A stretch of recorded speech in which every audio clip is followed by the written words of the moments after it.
Eh bien, bonsoir à tous, les amis, supporters, supportrices parisiens, supporters marseillais, marseillaises, supporters d'autres clubs, bienvenue à vous, amoureux du football, bienvenue à vous. Donc, pourquoi j'ai dit supporters, supportrices marseillais? Pour la simple et bonne raison que cette vidéo-là s'adresse donc aux supporters de l'Olympique de Marseille.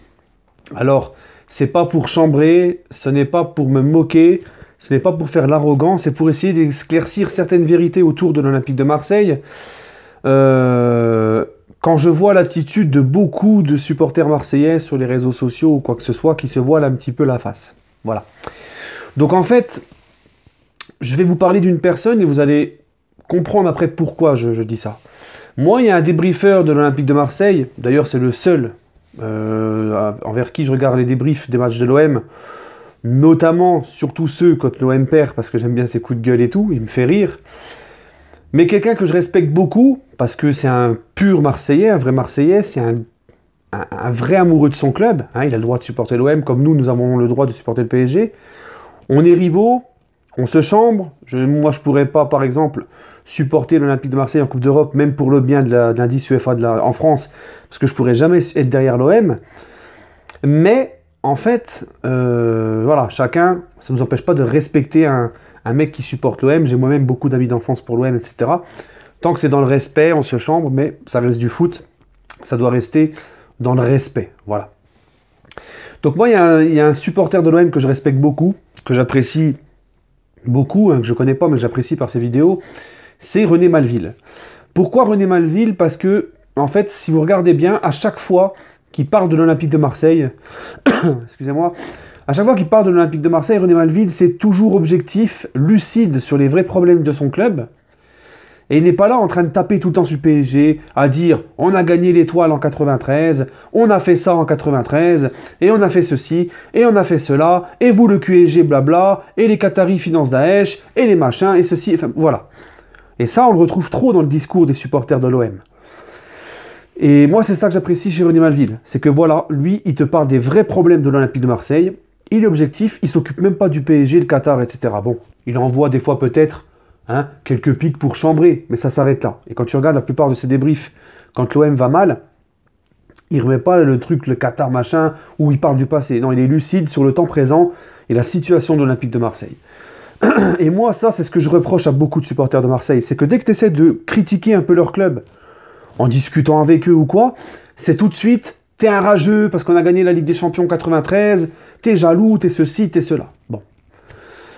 Vous savez, les amis, et j'ai l'impression aussi que le problème des supporters de Marseille, c'est qu'on vous surestimez trop le statut de l'OM. Je m'explique. L'Olympique de Marseille est un club historique français, et avec le PSG, ce sont les deux plus grands clubs français par leur palmarès et tout ce qu'ils ont fait. Le PSG, si on prend le nombre de palmarès, toutes compétitions confondues, le PSG est le premier club, et en deuxième nombre de trophées remportés, toutes compétitions confondues, il y a l'OM qui arrive juste derrière en deuxième.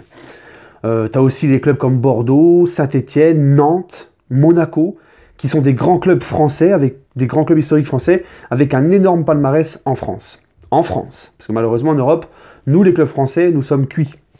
Hein?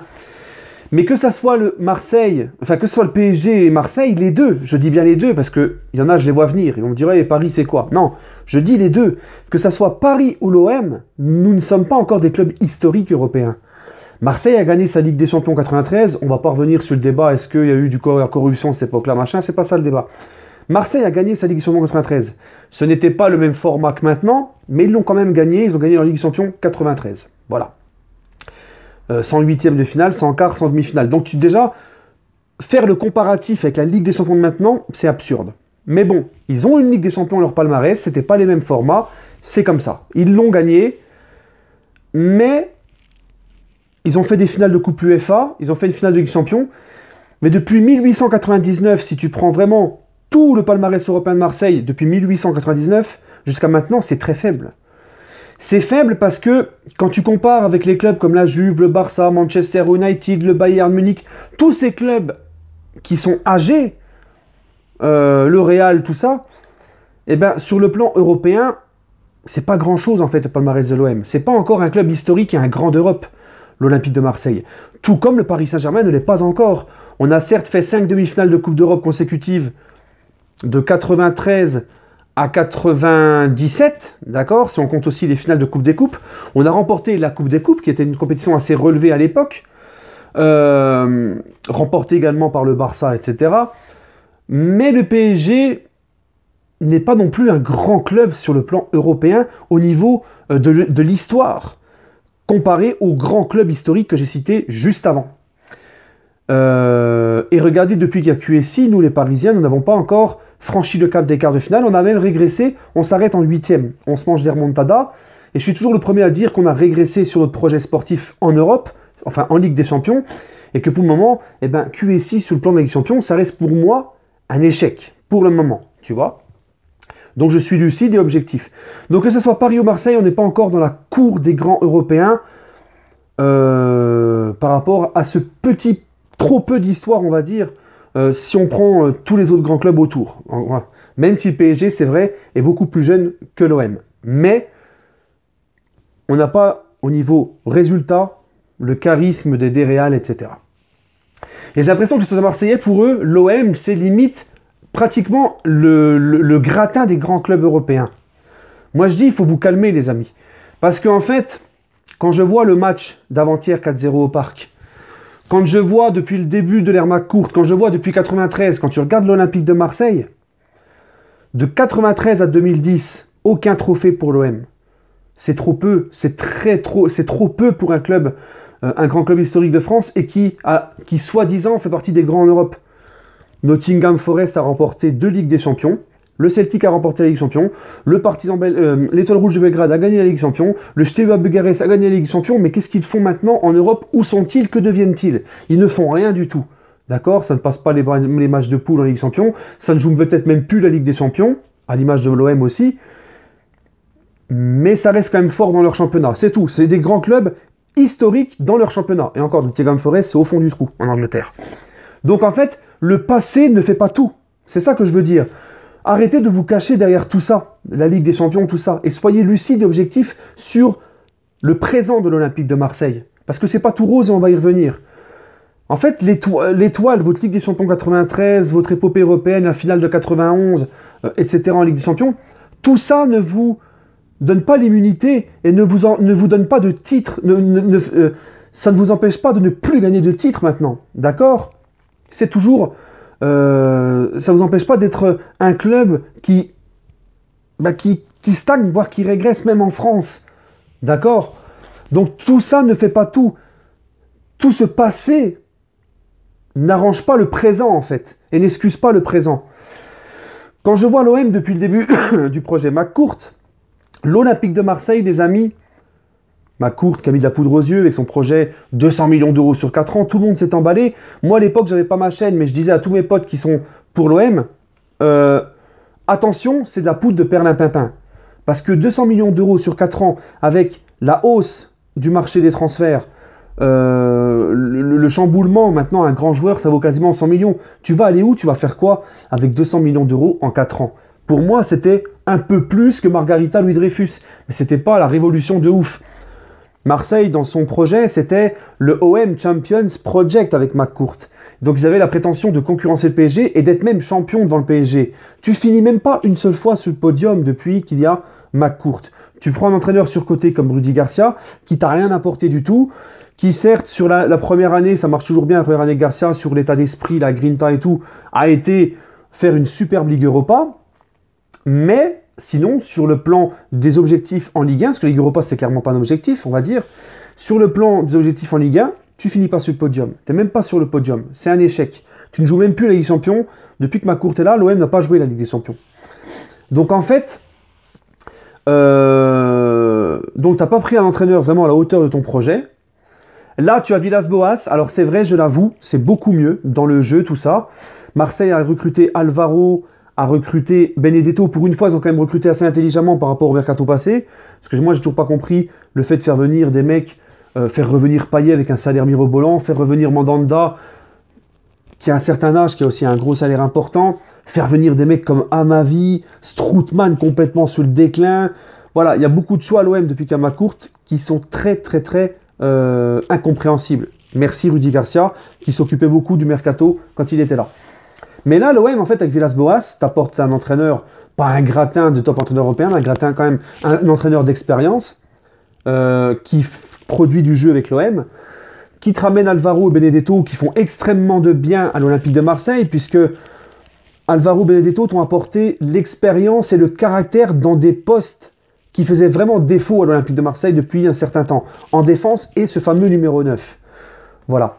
Mais, moi, ce qui me gêne, c'est que l'Olympique de Marseille, les amis, ce qui me gêne chez Villas-Boas, c'est que j'ai l'impression qu'il ne sait pas trop où il a mis les pieds. Je ne sais pas trop s'il connaît l'histoire entre le PSG et l'OM. Quand je l'ai vu dire c'est un match normal pour nous, moi ça m'a dérangé. Je vous l'ai dit dans mon avant-match du PSG-OM, ça m'a dérangé. Moi, en tant que supporter du PSG, j'ai grandi avec les classicos, cette rivalité, la rivalité qu'il y a eu de partout, hein, sur le terrain, en tribune, des matchs où voilà, c'était vraiment intensif, c'était vraiment... on sentait que même chez les joueurs, il y avait c'était vraiment la rivalité, c'est ce qui nous nourrissait.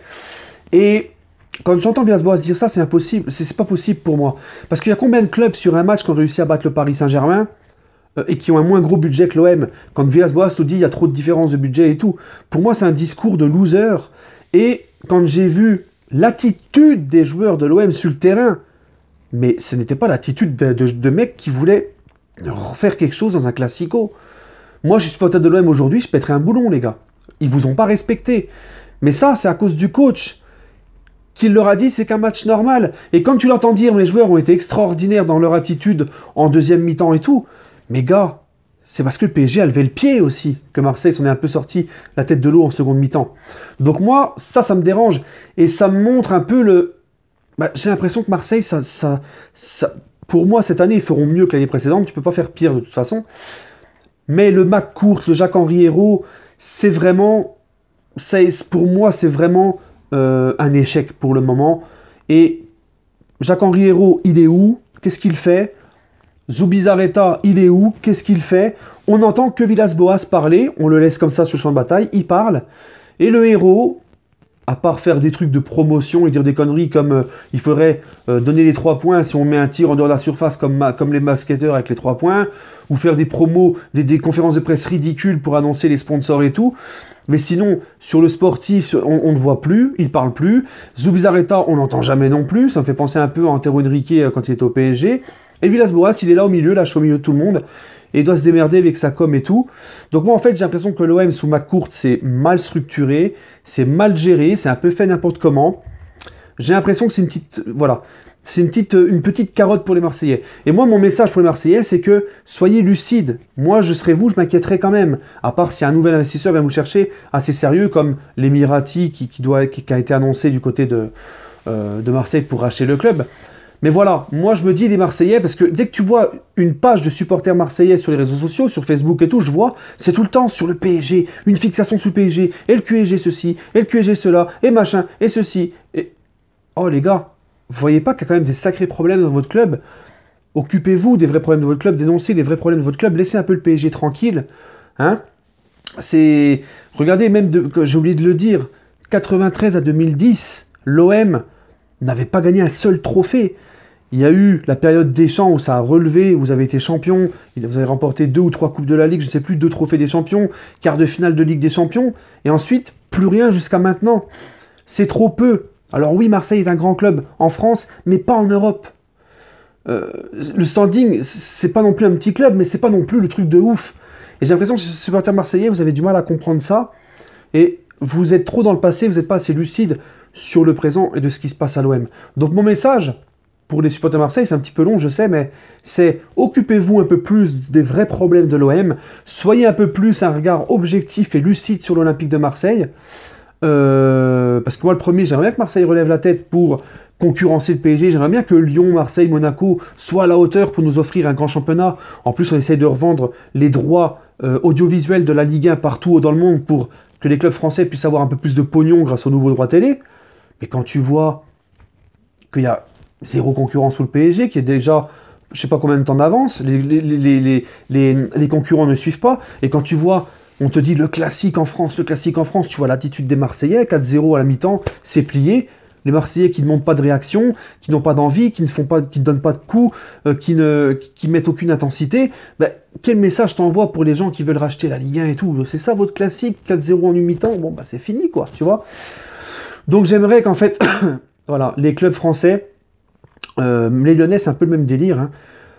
Arrête toujours de taper sur le PSG, toujours critiquer le PSG, toujours voilà, parler du Paris Saint-Germain, les Qataris, les machins, regarder le PSG et ne pas regarder les vrais problèmes de leur club. Voilà.